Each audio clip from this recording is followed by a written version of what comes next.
blessed childhood, which I'm very thankful for.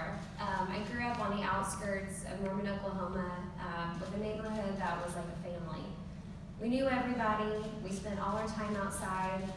In fact, my parents' way of calling me home was to put their fingers to their lips and whistle really loud. Unfortunately, that ability did not transfer to me, so if anyone can teach me how to do that, that'd be great. Anyway, we had a great childhood, and I spent a lot of time with one neighbor in particular. Her name was Liz, and my mother and I would sit at her counter and watch her cook and talk to her because she was one of the most kind and empathetic women I've ever known. She was like a third grandma to me. And as a bonus, she had a front yard that kind of sloped a little bit, which in Oklahoma is very hard to find. So anytime it snowed, that's where we would sled. The other option was going to the overpass and sledding down the man-made hill, which is not safe, but we still did it a couple of times, just for the thrill.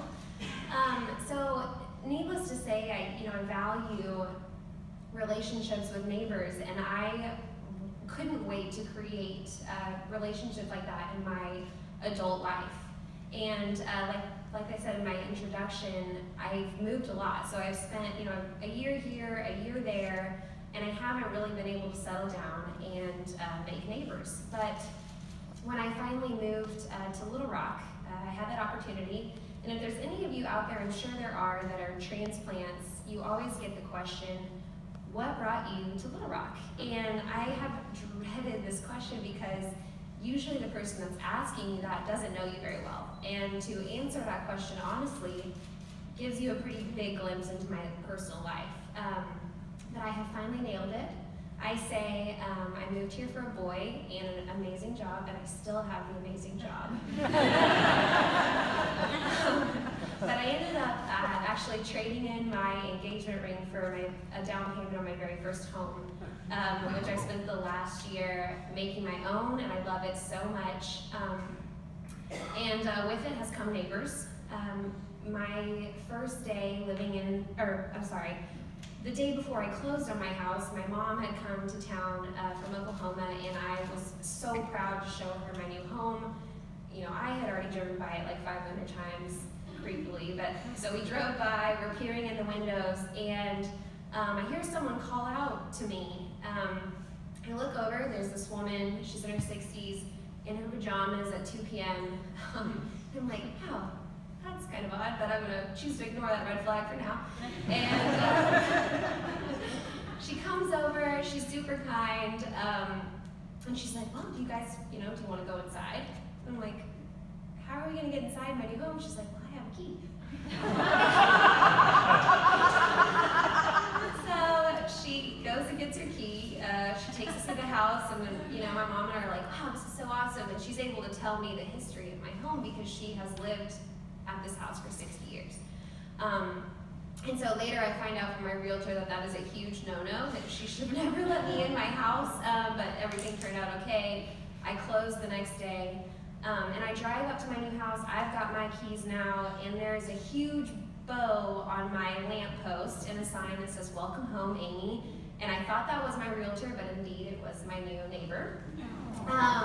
But so my mom and I, we discussed that, this new neighbor could be like my Liz, the woman I grew up with, and could watch over me and be a sense of security and safety, and I was totally on board with that.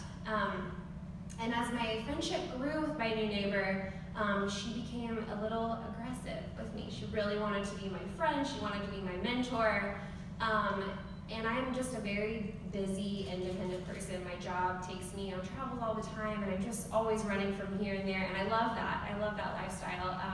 But it didn't really fit with her 60-year-old neighborly lifestyle. So she would come over with wine, and I would be out the door. And so eventually it kind of turned into, we had kind of taken a step back, and I got some texts from her whenever I was on a camping trip with no service that I definitely should have told her that I was going to be out of town, and it was not okay. So that was a little creepy, but still I chose to ignore that red flag too. So then I invite her to a party at my house. This is the first time I'm going to have a bunch of people over. and I don't want her to call the police. So I say, come over, have a margarita, you can come say hello to my friends. And she comes, she stays for 3 hours, and by this point we're friends on Facebook, and she posts after she leaves the party, I have just spent some time with some 20 to 30 something year olds, and I can attest to the fact that the youth is indeed wasted on the young. And I'm like, whoa, lady, low blow.